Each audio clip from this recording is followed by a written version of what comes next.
Comme l'année 2025 finie, nous entamons l'année 2026. La Château aimerait de vous présenter des activités importantes que nous mettons avant. Nous avons fait beaucoup d'activités, mais nous avons sélectionné certaines activités très importantes que nous aimerons de mettre devant les autres.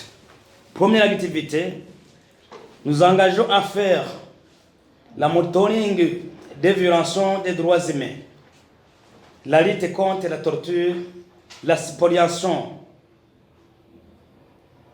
des biens, propriétés foncières des personnes vulnérables, les veuves et les orphelins. Nous luttons contre les violences faites aux enfants.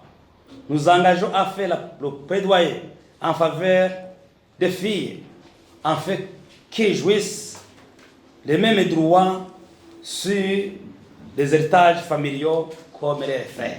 Dans ce point, j'aimerais de détailler pour éclairer de plus les filles qui n'ont pas de chance de fonder le foyer, toujours ont rencontré des problèmes d'avoir le lien qu'on s'installe après la mort de leurs parents. Il faut différencier qu'une fille qui a la chance ou des filles qui ont la chance de fonder des foyers. Si les filles ont la chance de fonder des foyers, automatiquement, on est protégé par la loi. Conformément à l'article 256 du Code des personnes de la famille, automatiquement, on gagne une partie de la patrimoine de son mari. Secrètement. Si on dit que l'égalité entre les frères et les sœurs, on ne peut pas dire que l'égalité entre hommes et femmes. Il faut comprendre que un homme ou une femme, ils se marchent par un contrat. Il y a un contrat, séparation de biens, ou la mise en commun des biens. Il faut comprendre que une fille qui a la chance de fonder un foyer, automatiquement, il est une femme. Il est une femme d'un homme. Il a le droit sur le patrimoine de son mari. Ce sont différents qu'une fille, toujours qui reste à la famille, qui n'ont pas le droit à une propriété foncière. Deuxième activité que nous mettons en avant, nous avons fait le suivi. Observation des procès de dossiers de torture, de viol, d'arrestation arbitraire, de détention illégale ou d'exécution extrajudiciaire auprès des juridictions. Nous engageons à faire l'observation, le suivi des dossiers que nous avons cités ici, de torture, notamment arrestation arbitraire, détention illégale, parce que nous connaissons que le secteur judiciaire, c'est un secteur qui gangrène par la corruption, une injustice, une impunité. Nous plaidoyons et nous dénonçons que tous les auteurs de dossiers de torture, de viol, d'arrestation arbitraire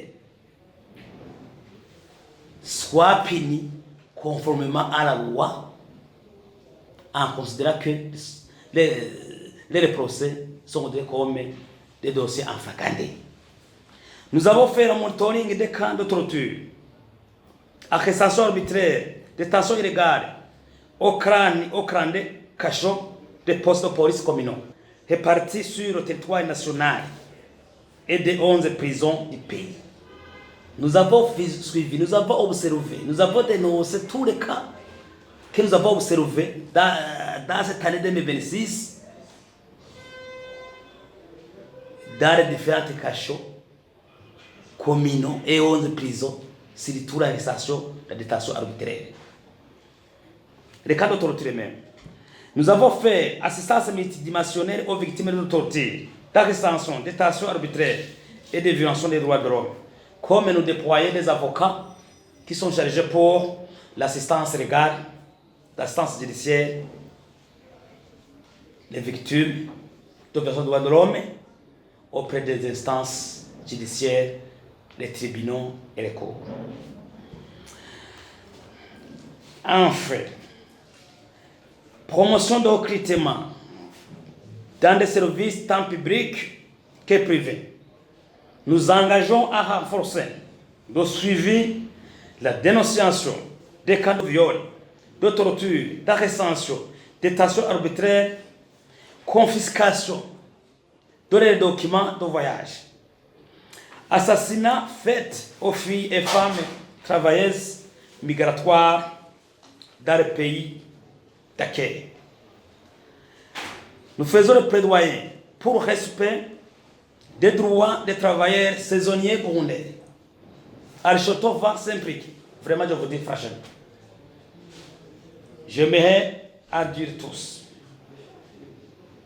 apporter à la connaissance à la communauté nationale et internationale, même qui aux autorités burundaises, même qui aux agences de recrutement, l'Al-Choto va s'impliquer dans ce dossier pour que les contrats de ces travailleurs soient publiés sur un site officiel. Pourquoi? Pour cela, il sera facile de vérifier s'ils prescrivent les salaires en totalité. C'est vrai, il faut qu'ils reçoivent les salaires en totalité parce que, actuellement au Burundi, même au monde entier, il n'y a pas d'esclavage. Zéro. Ainsi que si la Convention internationale des Nations Unies pour la protection des droits de l'homme, de tous les travailleurs migrants et des membres de la famille que le Burundi a signé et ratifié soient respectés. Il faut que les agences de recrutement travaillent en transparence, en respectant la dignité humaine et jamais à partager le salaire. Jamais. Il faut que le droit de l'homme soit respecté par tous. Aucun qui sera pour ignorer les normes internationales ou nationales de ce droit de l'homme.